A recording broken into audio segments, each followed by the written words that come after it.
తెలంగాణలో CM RF నిధుల విడుదలకు ఎలక్షన్ కమిషన్ బ్రేక్ వేసింది. ఎలక్షన్ కోడ్ ఉండడంతో చెక్కులు పంపిణీ చేయొద్దని ఆదేశించింది. మార్చి 4వ తేదీ వరకు సీఎం ఆర్ఎఫ్ చెక్కుల పంపిణీ చేయొద్దని ఈసీ స్పష్టమైన ఆదేశాలు ఇచ్చింది.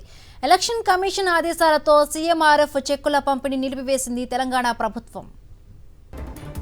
ఇదే అంశానికి సంబంధించి మరిన్ని పూర్తి అప్డేట్స్ మా కరెస్పాండెంట్ శేఖర్ అందిస్తారు. శేఖర్, తెలంగాణ రాష్ట్రంలో సీఎంఆర్ఎఫ్ చెక్కుల పంపిణీకి బ్రేక్ పడింది. రాష్ట్రంలో ఎమ్మెల్సీ ఎన్నికలు ఉన్నటువంటి నేపథ్యంలో ఎలక్షన్ కమిషన్ నుంచి రాష్ట్ర ప్రభుత్వానికి కీలకమైనటువంటి ఆదేశాలు వచ్చినట్లుగా తెలుస్తా ఉంది. సీఎంఆర్ఎఫ్ చెక్కుల పంపిణీ నిలిపివేయాలని మార్చి 3వ తేదీ వరకు రాష్ట్రంలో ఎలక్షన్ కి సంబంధించినటువంటి కోడ్ ఉంటుంది. 4వ తేదీన కోర్టు ఎత్తివేస్తారు. 4వ తేదీ వరకు ఎలాంటి చెక్కుల పంపిణీ చేయొద్దని ఆదేశించినట్టు తెలుస్తా ఉంది. అయితే తెలంగాణ రాష్ట్రంలో మొత్తం 33 జిల్లాలు ఉన్నాయి. 24 జిల్లాలో ఎమ్మెల్సీకి సంబంధించినటువంటి ఎలక్షన్ కోడ్ అమల్లో ఉంది. మిగతా 3 ఉమ్మడి జిల్లాల్లో మహబూబ్ నగర్, హైదరాబాద్, రంగారెడ్డి 3 ఉమ్మడి జిల్లాలలో మాత్రం ఈ ఎలక్షన్ కోడ్ లేదు.